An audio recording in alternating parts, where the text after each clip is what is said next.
You know, it's almost like your birthday with a package from China, so let's go.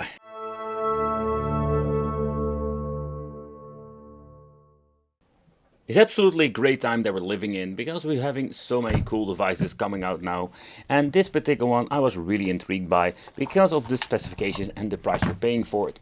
The first impression that it doesn't have a very nice weight to it, and I'm guessing this is due of the battery that is in the inside.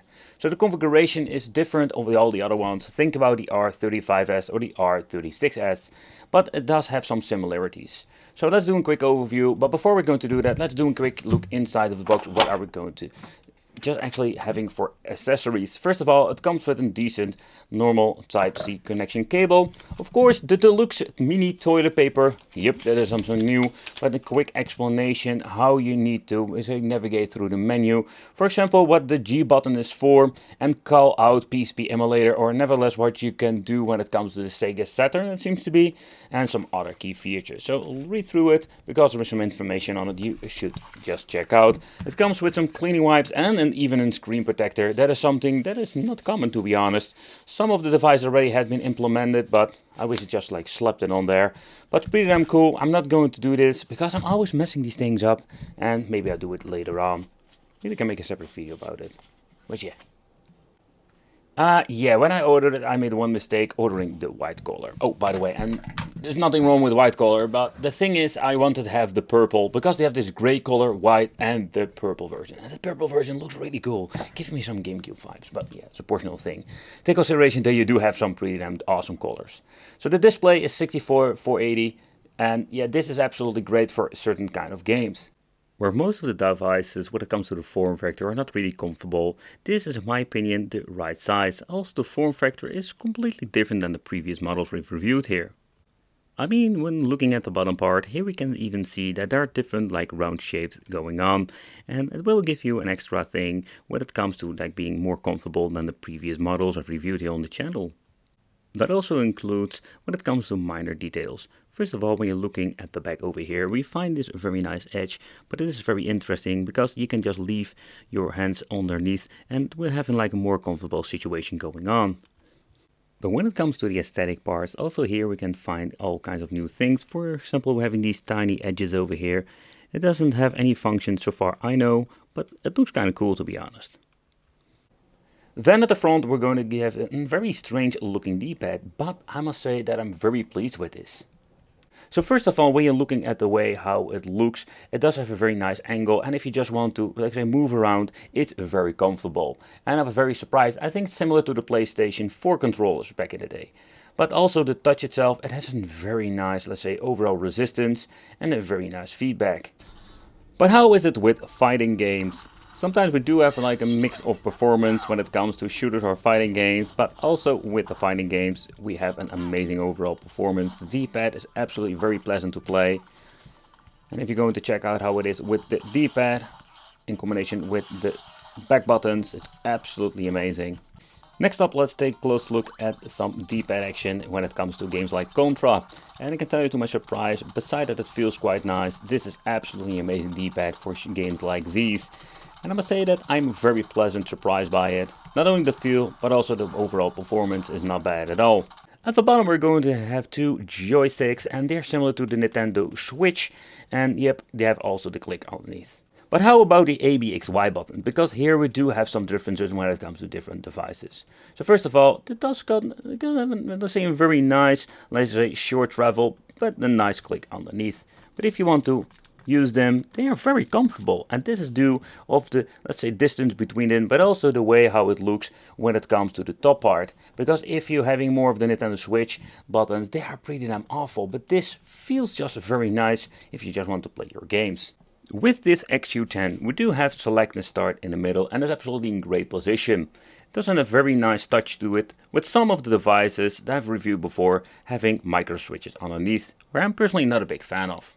Last but not least, we're having the tiny speaker in the middle. It's front facing, so it will sound absolutely great, but I wish they went for a dual configuration, because that will give you, in my opinion, a better overall stereo experience when it comes to the audio.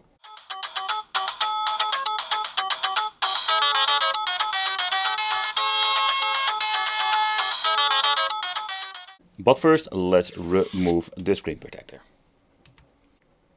The overall quality of the display is absolutely looking great, and in combination with the very thin bezel and no logos, this is looking pretty damn nice in my opinion. But with devices like this you can just play Sonic and other games without any problem. You can use the analog stick. I do notice the form factor of this device is very comfortable to play. No problem whatsoever with the audio, even though having one single speaker, they configured this perfectly. No audio delay that we have seen with cheaper devices back in the day. It works all perfect in my opinion. So one of the awesome systems we can actually play now on the go, and there are a gazillion ways to play, but it looks absolutely amazing when it comes to the Game Boy Classic. Oh man, this is one of my favorite pinball games ever, man, on the Game Boy.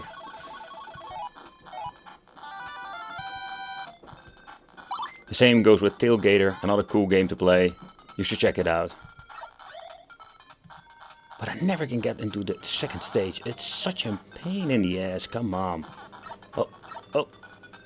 And there we go, here we go. Give it another try. Here we go. Oh, that happens all the freaking time. I suck at this game. But it seems to be they're using some weird filter. Oh yeah, nice. I got the second stage, finally. Okay, next up, let's make a quick save. Yeah, let's cheat. But how about Nintendo DS? That's a system I got a lot of requests from checking it out. So when you want to play this system, it's going to be a little bit more, let's say, of a problematic. First of all, the overall emulation performance, I hear that there was some stuttering going on. But besides that, we can switch between the two displays by pressing the shoulder buttons. But if you don't want to have this, you can press the right joystick. Over here we're going to have the two screens configuration that you can put horizontal and vertical mode. And even can switching if you want to. So this is the original mode, or actually how the original games are tended to play. We can use the left joystick for the stylus. Personally I don't like this at all, but if you're having a game that you mainly use one screen, you can just actually play these games without any problem. But still for me it's going to be the weirdest Crash Bandicoot game ever. Since when does he push, kicks and pushes? It's so weird, absolutely. But I can just hear that it like completely like drops down in the frames. Pressing the G button will actually like pull you out of the game. But let's get into some older stuff with the NES. I was searching my game Spartan X, but I could not really find it, so we're choosing the second one, or the second game of the series. A game I personally never experienced as a child, but it seems to be that it's going to be having the similar annoying characters. Oh crap! We do have terrible buttons. Oh yeah, let's road kick everything. Roadhouse. Let's move on to the 16-bit era with some Super NES and Desert Strike.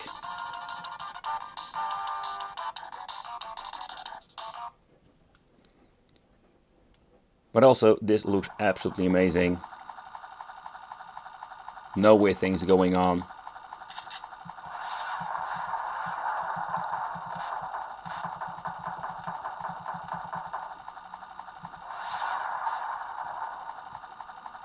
One of the things I've noticed with this D-pad, it plays perfectly.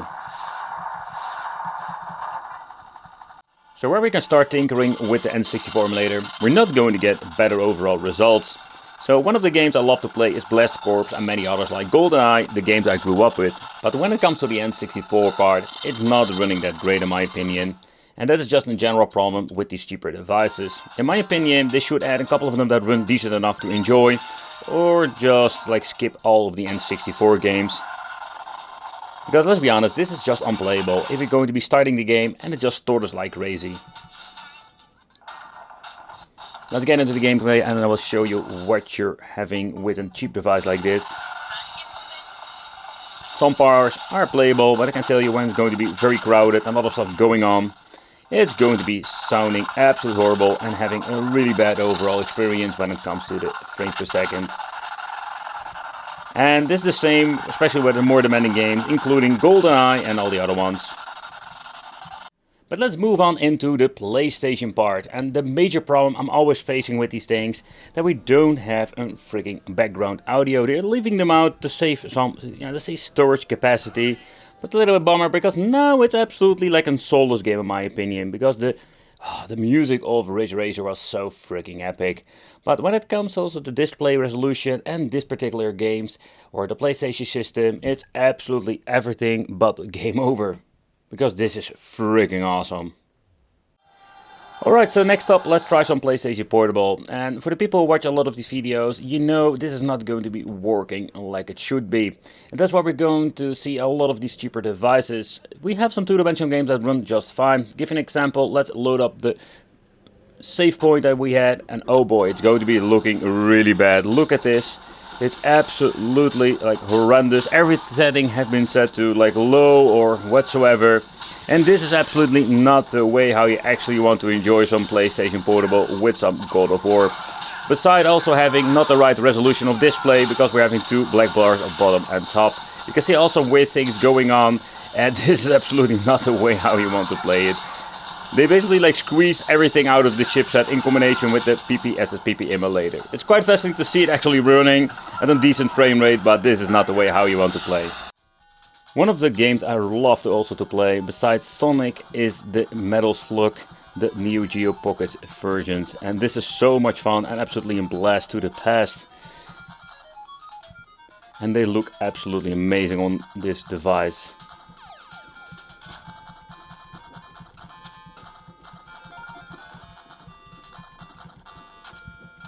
Where I review so many different handhelds nowadays, sometimes I feel quite annoyed by repeating myself because some of the cheaper devices have the same problems over and over again. The XU10 is absolutely a great example that you can actually find a hidden gem in all of these piles or invasions of overkill of devices from China. And this is absolutely one of those devices that I'm very happy to use and also review here on my channel because of the overall performance and actually the money you're paying for it.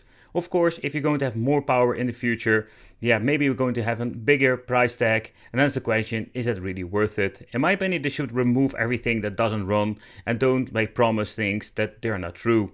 But beside that, I'm very positive about it. Thank you all for watching. Let me know in the comments what do you think of this device. And it will be great to see you in the next video.